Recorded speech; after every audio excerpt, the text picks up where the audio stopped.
Selamat bertemu kembali adik-adik. Semoga hari ini kalian tetap dalam keadaan baik dan sehat ya.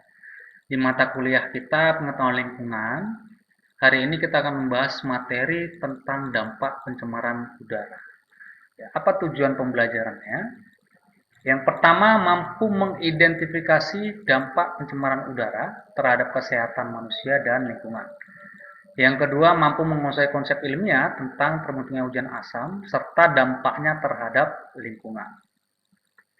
Apa definisi dari pencemaran udara? Yaitu masuk atau dimasukkannya zat, energi dari komponen lain ke dalam udara ambien atau udara alami oleh kegiatan manusia, sehingga mutu udara menurun sampai ke tingkat tertentu yang menyebabkan udara tersebut tidak lagi berfungsi dengan baik atau dapat memenuhi fungsinya.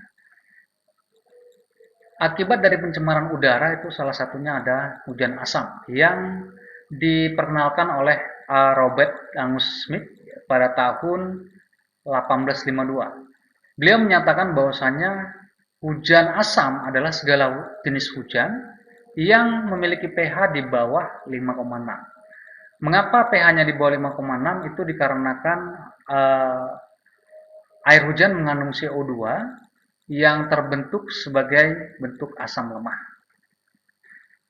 Aktivitas penyebab hujan asam antara lain dapat diakibatkan dari proses secara alami ya, semburan gunung berapi, kemudian ada proses biologis rawa dan laut, di mana semburan gunung berapi erupsinya ya asap tersebut dapat mencemari udara. Kemudian adanya aktivitas biologis di rawa, di laut ya, di tanah yang menghasilkan gas-gas. Ya. Salah satunya, contohnya adalah gas metan yang dihasilkan dari proses anaerobik bakteri. Berikutnya ada aktivitas manusia. Ini yang paling besar memberikan dampak pada pencemaran udara. Itu ada industri, ada pembangkit tenaga listrik, kendaraan bermotor, dan pabrik pengolahan pertanian, terutama yang menghasilkan gas amonia. Ya. Nah, apa saja gas-gas penyebab hujan asam? Yang pertama ada CO2 dan CO. Ya, CO2 ini bisa dihasilkan dari pernapasan makhluk hidup, ya, manusia, hewan. Kemudian juga ada dari proses pembakaran, ya, pembakaran sampah dan lain sebagainya. Kemudian polusi kendaraan dari kendaraan bermotor, ya, yang menyebabkan terbentuknya uap air yang merupakan asam karbonat atau H2CO3 yang termasuk dalam golongan asam lemah. Kemudian ada H2S dan SO2 yang dihasilkan dari belerang ya, pembakaran belerang yang umumnya ditemukan di daerah industri berat. Kemudian pemanfaatan apa bahan bakar fosil juga ya. Ini akan membentuk uap air yang bersifat asam H2SO4 yang termasuk asam kuat. Yang terakhir ada nitrogen oksida, ini juga dari pembakaran fosil ya. Nah, bagaimana proses terjadinya hujan asam? Yang pertama itu ada bahan bakar fosil, batu bara, minyak bumi, dan juga gas alam yang dimanfaatkan sebagai bahan bakar oleh industri dan kendaraan sehingga menghasilkan asap. Ya, yang mengandung hasil pembakaran fosil itu kan mengandung sulfur ya. Kemudian dia akan bereaksi dengan udara ya, menghasilkan yang namanya SO3 ya. Sehingga udara yang tercemar tadi yang mengandung SO3 akan bersinggungan atau bereaksi dari uap air ya, laut, danau, sungai, ya, permukaan daun, permukaan rumput dan lain sebagainya. Itu kan akan terjadi proses transpirasi ya, penguapan sehingga bereaksi dengan udara yang sudah tercemar menghasilkan ya uap air yang mengandung H2SO4.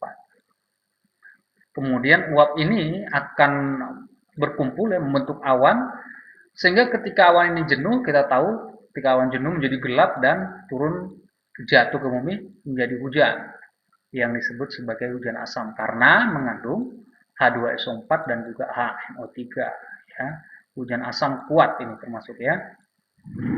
Nah, bagaimana prosesnya? Ini dia prosesnya sudah saya tuliskan, nanti bisa dibaca ya adik-adik. Ya, tadi yang seperti yang saya jelaskan. Nah, apa dampak terjadinya hujan asam? Ya, itu terutama terhadap tumbuhan.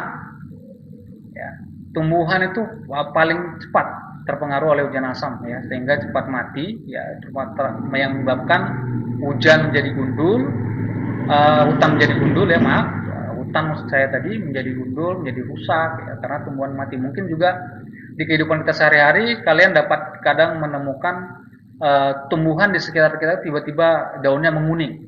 Nah, kalau kita menemukan hal tersebut, berarti hujan yang terjadi itu adalah hujan asam, hujan yang bersifat asam, asamnya itu terlalu tinggi ya.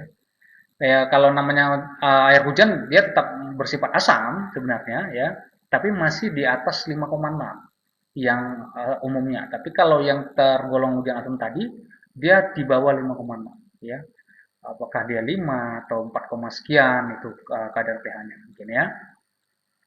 Nah, berikutnya di industri dia dapat menyebabkan perkaratan ya, proses perkaratan logam ya, termasuk contohnya perkaratan logam jembatan ya, rel kereta api dan lain sebagainya. Nah, itu dampak-dampak terjadinya hujan asam. Mungkin itu yang bisa saya sampaikan di materi hari ini. Semoga bermanfaat ya. Sampai jumpa di materi berikutnya. Terima kasih ya.